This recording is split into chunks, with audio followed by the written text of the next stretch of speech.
आज हम जानेंगे HIV पॉजिटिव लोगों के लिए कौन सी इन्फॉर्मेशंस अत्यंत आवश्यक है और हर HIV पॉजिटिव इंसान को इतनी इन्फॉर्मेशंस ज़रूर से जानना चाहिए। सबसे पहले HIV कैसे फैलता है वो जानना आपको इसलिए ज़रूरी है कि आपसे किसी और इंसान में, आपके पार्टनर में या तो आने वाले बच्चे में HIV ना फैले। तो HIV फैलने का सिर्फ 4 तरीका होता है। पहला, HIV ग्रस्त खून चढ़ाने से। दूसरा, सुई या सिरिंज यदि HIV पॉजिटिव पेशेंट में इस्तेमाल की गई है और किसी और इंसान में इस्तेमाल होती है तो। तीसरा, HIV पॉजिटिव महिला से आने वाले बच्चों को पेट के में होता है तब या तो दूध पिलाने से या तो डिलीवरी के टाइम। और चौथा और आखिरी कारण, 2 पुरुषों के बीच में या एक स्त्री और पुरुष के बीच में किसी भी किस्म का शारीरिक संबंध रचने से यदि कॉन्डोम का इस्तेमाल नहीं करते हैं तो HIV पॉजिटिव व्यक्ति से HIV नेगेटिव व्यक्ति में HIV फैलने का खतरा रहता है। अब कैसे नहीं फैलता वो भी जानना काफ़ी आवश्यक है, क्योंकि काफ़ी बार HIV पॉजिटिव लोगों को ये हमेशा डर रहता है कि कहीं उससे अपने लोगों को HIV कहीं फैल ना जाए। तो याद रखिए, जो मैंने आगे 4 कारण बताए हैं उसके अलावा किसी भी कारण से HIV नहीं फैलता। जैसे कि सामाजिक संपर्क से, एक ही थाली में खाने से, एक ही ग्लास से पानी पीने से, एक ही घर में रहने से, एक ही ऑफिस की जगह पे काम करने से, टॉयलेट, बाथरूम, सोफा, कुर्सी, कपड़े, ऐसे किसी भी तरह से HIV नहीं फैलता। तो आप डरे मत, आप अपना सामान्य जीवन आराम से बाकी लोगों के साथ जी सकते हो। और जब नया पता चलता है HIV पॉजिटिव को तो उसके मन में एक ख्याल आता है कि ये मुझे कब से है या मुझे HIV कैसे हुआ। लेकिन ये 2 सवालों का जवाब दे सके ऐसा कोई और तरीका नहीं है या कोई लेबोरेटरी टेस्टिंग नहीं है। तो इन 2 सवालों के जवाब आपको ना भी मिले तो इसके बारे में आप चिंता ना करिए, इन सवालों को भूल जाइए। अब देखते हैं कि HIV का वायरस अपने शरीर को कैसे नुकसान करता है। जैसे कि कोई भी देश हो तो उसको रक्षा करने के लिए सैनिक होते हैं, आर्मी होती है। उसी तरह से अपने शरीर को भी बीमारी से रक्षा करने के लिए हमारे शरीर में भी सैनिक होते हैं। उसको मेडिकल भाषा में हम कहते हैं CD4 काउंट। मान लीजिए कि आज भारत में 10 लाख सैनिक है और यदि हम किसी कारण से उसको 5 लाख कर दे तो आसपास के दुश्मन देशों से हमला होने की संभावना बढ़ जाती है। उसी तरह से हमारे शरीर में भी CD4 की मात्रा 400 से 1500 होती है। यदि HIV का हमला जब होता है तो ये CD4 धीरे धीरे कम होता है और HIV का वायरस बढ़ता है। शुरुआत में 7 से 8 साल तक HIV का ग्रस्त व्यक्ति को भी कोई भी तकलीफ नहीं होती, कोई भी लक्षण नहीं होता। इसीलिए काफ़ी बार HIV पॉजिटिव व्यक्ति को लगता है कि मुझे HIV नहीं हो सकता क्योंकि मुझे कोई तकलीफ नहीं है। लेकिन आप जान लीजिए कि HIV पॉजिटिव व्यक्ति को आमतौर पर तकलीफ होने में या सिम्टम्स आने में 7 से 8 साल तक का वक्त भी लग सकता है। तो इस समय पर आपका रिपोर्ट, खून की जांच कराओगे तो ये रिपोर्ट पॉजिटिव आएगा, लेकिन आपको कोई लक्षण नहीं होंगे। और यदि उसके बाद भी या तो HIV का पता नहीं लगाया, मतलब कोई टेस्ट नहीं करने की ज़रूरत नहीं पड़ी, या तो HIV का पता लगा लेकिन इलाज चालू नहीं किया, तो धीरे धीरे आपके शरीर के अंदर वायरस की मात्रा बढ़ती जाएगी और सैनिक की मात्रा कम होती जाएगी। और जब 7 से 8 साल बाद CD4 की मात्रा 400 से कम होने लगे तब इंसान को लक्षण दिखने की शुरुआत होती है। और जब 200 से कम हो जाए तब गंभीर किस्म की बीमारी होने की संभावना बढ़ जाती है और इस आखिरी स्टेज को एड्स के नाम से जाना जाता है। HIV और एड्स दोनों एक दूसरे से जुड़ी हुई चीज़ें हैं, लेकिन दोनों एक नहीं है। HIV एक वायरस का नाम है जो एक इंसान से दूसरे इंसान के अंदर जाता है, और एड्स HIV होने के बाद इलाज नहीं कराने पर आखिरी गंभीर जो स्टेज है, स्टेज 3, उसको एड्स नाम से जाना जाता है। एड्स कहने के लिए इन 3 शर्तों का पालन होना अत्यंत आवश्यक है। पहला, HIV का रिपोर्ट पॉजिटिव होना। दूसरा, CD4 की मात्रा 200 से कम होना। और तीसरा, एड्स कहने के लिए तीसरी कोई गंभीर बीमारी जैसे कि TB, PCP नाम का न्यूमोनिया, कैंसर, उनमें से कोई एक किस्म की बीमारी। तो ये तीनों किस्म की शर्तें पालन होता है तो फिर उस इंसान को एड्स से ऐसा कहलाता है। और यदि इनमें से एक भी चीज़ प्रेजेंट नहीं है तो उस इंसान को एड्स से ऐसा हम नहीं कहेंगे, लेकिन उस इंसान को हम कहेंगे कि वो HIV पॉजिटिव है। अब देखते हैं कि इलाज नहीं कराने पर आखिरी स्टेज आ सकता है और एड्स होने के बावजूद भी इलाज नहीं कराते हैं तो इंसान का मौत होने की संभावना 1 से 2 साल में रहती है। तो यहाँ पर हमने देखा कि जैसे कुछ शुरुआत में कुछ वायरस गए होंगे बॉडी के अंदर और समय के हिसाब से वायरस की संख्या बढ़ती जाएगी, तो इसको जानने के लिए जो लेबोरेटरी का रिपोर्ट होता है उसको वायरल लोड का रिपोर्ट कहते हैं। शुरुआत में ये वायरल लोड की संख्या कुछ हज़ार से लेकर कुछ लाख तक होती है, लेकिन जब आप इलाज कराते हो तो वायरस की संख्या धीरे धीरे कम होती जाएगी और कुछ समय बाद वो रिपोर्ट आपका नॉन डिटेक्टेबल भी आएगा। उसका मतलब दवाई से बीमारी पर संपूर्ण रूप से काबू हो चुका है और वायरस की मात्रा इतनी कम हो चुकी है कि लेबोरेटरी की मशीन भी उसको अब पकड़ नहीं सकती या तो उसको गिन नहीं सकती। तो वायरल लोड का रिपोर्ट आपको शुरुआत में हर 6 महीने पे या तो साल भर में कराना है, और एक बार नॉन डिटेक्टेबल हो जाए उसके बाद आपको हर 1 साल में वायरल लोड का रिपोर्ट कराना है। दूसरी चीज़ हमने देखा यहाँ पर CD4 काउंट, यानी कि सैनिक। नॉर्मल रेंज उसकी 400 से 1500 होती है, और जब सबसे पहले आपको HIV का पता चले तब CD4 का रिपोर्ट कराते हैं, और आपको तब तक कराते रहना है कि जब तक हर 6 महीने पे कि जब तक आपका CD4 का रिपोर्ट नॉर्मल यानी कि 400 से ज़्यादा ना हो जाए। एक बार CD4 का रिपोर्ट आपका 400 से ज़्यादा हो गया और वायरल लोड का रिपोर्ट नॉन डिटेक्टेबल आ गया तो उसके बाद आपको CD4 का रिपोर्ट कराने की आवश्यकता नहीं है।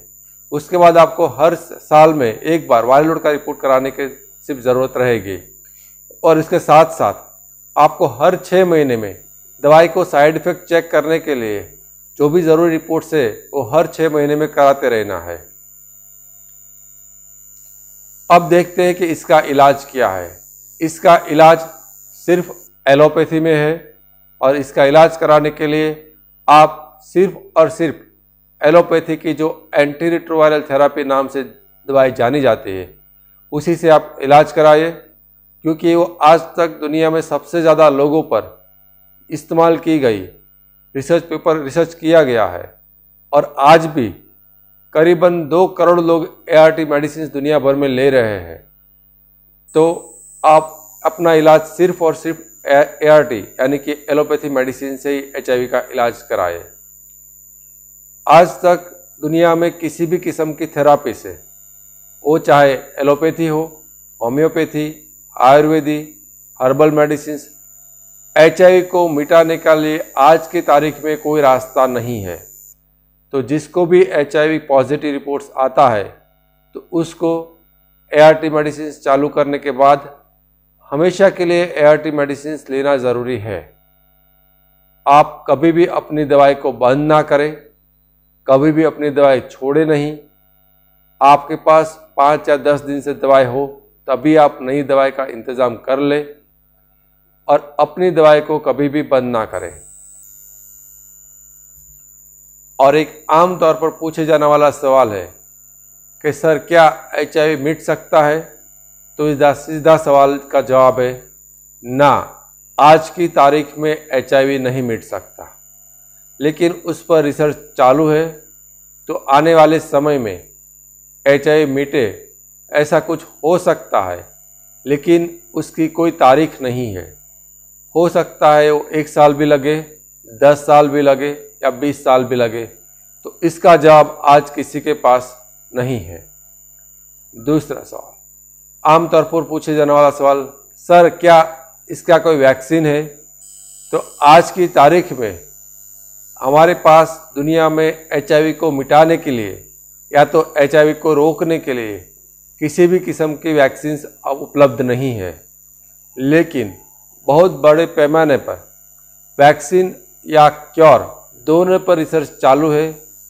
वो जब भी इसमें हमको सफलता मिलेगी, उस समय पर हम दुनिया को वैक्सीन मिलेगा और क्योर मिलेगा, लेकिन आज की तारीख में नहीं है।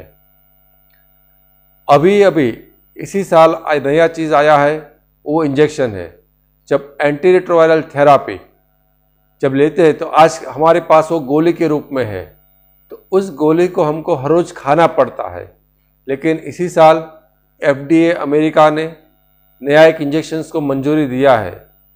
उस इंजेक्शन्स को अभी जो पेशेंट्स को हर रोज़ दवाई खाना होता है, उसकी जगह पर उसको सिर्फ महीने में 1 बार वो इंजेक्शन्स लेना होता है। और रिसर्च अभी वो वहाँ तक पहुँच गया है कि वो शायद 2 महीने में 1 बार भी इंजेक्शन लेने की ज़रूरत पड़े। तो वो इंजेक्शन अभी अमेरिका में उपलब्ध है, वो भी काफ़ी महंगा है, भारत में उपलब्ध नहीं है। लेकिन जैसे जैसे टेक्नोलॉजी आगे बढ़ेगी, उसकी कीमतें भी कम होगी और भारत में भी कुछ सालों बाद वो उपलब्ध होगा। तो तब उस समय पर इस हर रोज़ की एक गोली लेने की जगह पर महीने में 1 बार या तो 2 महीने में 1 बार इंजेक्शन्स लेने की ज़रूरत रहेगी। तो जो भी कुछ लोग मैं ऐसा भी देखता हूँ कि एक बार दवाई चालू कर देते, उसको अच्छा हो जाता है, तो अपने आप ही दवाई लेते रहते हैं। तो आप दवाई अपने आप लेते रहे, ना लें, अपने डॉक्टर से ज़रूर संपर्क करें, कम से कम 3 महीने या 6 महीने पर, और हर 6 महीने पर HIV का टेस्ट कर, HIV का जो दवाई चल रहा है उसकी साइड इफ़ेक्ट को चेक करने के लिए टेस्ट कराए, और जो HIV का दवाई चल रहा है उसकी इफ़ेक्ट चेक करने के लिए CD4 या तो वायरल लोड या तो दोनों, जो आपका आपके केस में ज़रूरी हो, वो रिपोर्ट कराइए। रेगुलर दवाई खाना अत्यंत आवश्यक है। यदि आप उस दवाई को अपने आप ही कुछ बदलाव करोगे, मान लो हर रोज़ लेने की जगह पे उसको 1 दिन छोड़ के 1 दिन लोगे, या तो आधा कर लोगे, या तो 2 बार खाने के बोला है डॉक्टर ने तो 1 बार खाओगे, तो ऐसा अपने आप कुछ भी करोगे तो ये दवाई काम करना छोड़ देगी 1 दिन। तो फिर उसके बाद आपका वायरस दवाई बाद में रेगुलर मेडिसिन खाओगे तो भी कोई दवाई काम नहीं करेगी। तो दवाई को रेगुलरली खाना है, तभी आप इस बीमारी को हमेशा के लिए कंट्रोल में रख पाओगे। और आमतौर पर लोग पूछते कि सर मुझे HIV पॉजिटिव में कितने साल जिंदा रहूँगा? तो आप चिंता मत करिए। आज दुनिया में अभी तक करीबन 40 से भी ज़्यादा HIV के लिए एलोपैथी मेडिसिन का इन्वेंशन हो चुका है, दुनिया में आ गई है। उनमें से जो चीज़ काम की नहीं थी वो दवाई हमने इस्तेमाल करना बंद कर दिया। जो बेहतर दवाई, अच्छी तरह से कंट्रोल करने वाली दवाई और कम साइड इफ़ेक्ट वाली दवाई आज हमारे पास है, उस दवाई से आप अपनी पूरी ज़िंदगी स्वस्थ रूप से जी सकते हो, बिना तकलीफ जी सकते हो। और कुछ लोग दवाई का साइड इफ़ेक्ट के डर से ही दवाई चालू नहीं करते। तो ध्यान रखिए, साइड इफ़ेक्ट हर किसी को नहीं होती, हर किसी को गंभीर साइड इफ़ेक्ट नहीं होती। यदि दवाई नहीं कराओगे तो 100% आपको नुकसान होगा, और कुछ दवाई कराओगे तो और रेगुलर रिपोर्ट आप कराते रहोगे, टेस्टिंग कराते रहोगे, तो आपको दवाई की बड़ी साइड इफ़ेक्ट होने की संभावना ना के बराबर हो जाएगी। इसीलिए दवाई की साइड इफ़ेक्ट से ना डरे, दवाई का इलाज कराइए। और जो ये दवाई है वो हमको क्यों हमेशा लेने की ज़रूरत होती है? क्योंकि ये दवाई HIV के वायरस को मार नहीं सकती, यदि वो मार सकती होती तो HIV मिट गया होता। लेकिन एक दवाई HIV के बच्चे के जो HIV के जो बच्चे पैदा होते हैं वो दवाई रोक देती है, तो धीरे धीरे नए बच्चे पैदा नहीं होते और जो पुराने वायरस है उसका कुदरती रूप से ही बिना दवाई भी उसका आयुष्य सिर्फ 1 से 2 दिन होता है। तो दवाई चालू करेंगे तो धीरे धीरे नए बच्चे पैदा नहीं होंगे और जो पुराने बच्चे वो 1 से 2 दिन में अपने आप ही मरने वाले हैं। तो मान लो किसी का वायरल लोड 5 लाख भी होगा शुरुआत में, तो वो धीरे धीरे कम होके 50,000, 5,000, 500, 50, उससे भी कम नॉन डिटेक्टेबल हो जाएगा। तो काफ़ी लोगों में सवाल आता है, तो HIV अभी वायरस कम हो रहा है तो हम मिटता क्यों नहीं है? उसका कारण यह है कि हमारे शरीर में कुछ HIV रिजर्वियर है। इसका मतलब ये होता है कि HIV हमारे शरीर के कुछ ऐसे अंग हैं जैसे कि दिमाग, इंटेस्टाइन जिसको आंत बोलते हैं हम हिंदी में, या लसिका ग्रंथि यानी कि लिम्फेटिक सिस्टम्स, उसके अंदर HIV का वायरस बहुत आसानी से जा सकता है। लेकिन हमारे शरीर में हम जो दवाई लेते हैं उस दवाई से HIV का वायरस उस दवाई से इन सिस्टम जैसे कि ब्रेन, इंटेस्टाइन और लिम्फेटिक सिस्टम, वहाँ पर वायरस पहुँच सकता है लेकिन दवाई उतनी आसानी से नहीं पहुँच पा रही है, तो वहाँ पर वो छुपे रहते हैं। इसीलिए यदि कोई इंसान का वायरल लोड का रिपोर्ट नॉन डिटेक्टेबल आया और दवाई बंद कर देता है, तो फिर जो छुपे हुए वायरस है वो वापस आएंगे, वापस खून में मिलेंगे, बाकी अपनी पूरी शरीर में वापस फैलेंगे और वापस तकलीफ देंगे। इसीलिए वायरल लोड का रिपोर्ट भी नॉन डिटेक्टेबल आता है तो इसका मतलब ये नहीं है कि कोई इंसान HIV क्योर हो गया। इसका मतलब सिर्फ यही है कि आपको अपनी दवाई से जो भी खा रहे हो उससे आपकी बीमारी पूरी तरह से कंट्रोल में है और आप अपनी जो भी दवाई चल रही है उसको वायरल लोड नॉन डिटेक्टेबल आए तब भी उसको चालू रखिए। आखिर में चेतावनी, यहाँ पर दी गई सब जानकारी एक आम जानकारी के लिए है। समय के हिसाब से दवाई समय के हिसाब से विज्ञान बदल सकता है, तो कोई भी जानकारी का अपने निजी जीवन में लागू करने से पहले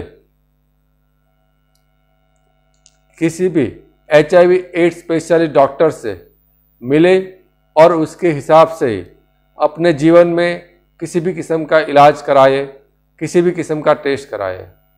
तो दोस्तों, मैं आशा करता हूँ कि आपको ये वीडियो अच्छा लगा होगा। यदि आपको वीडियो पसंद आया हो तो इसको लाइक करिए और सब्सक्राइब करिए और हम हर शनिवार और रविवार को दोपहर को 1 बजे नए वीडियो के साथ हम मिलते रहेंगे। तब तक के लिए टेक केयर, स्टे सेफ।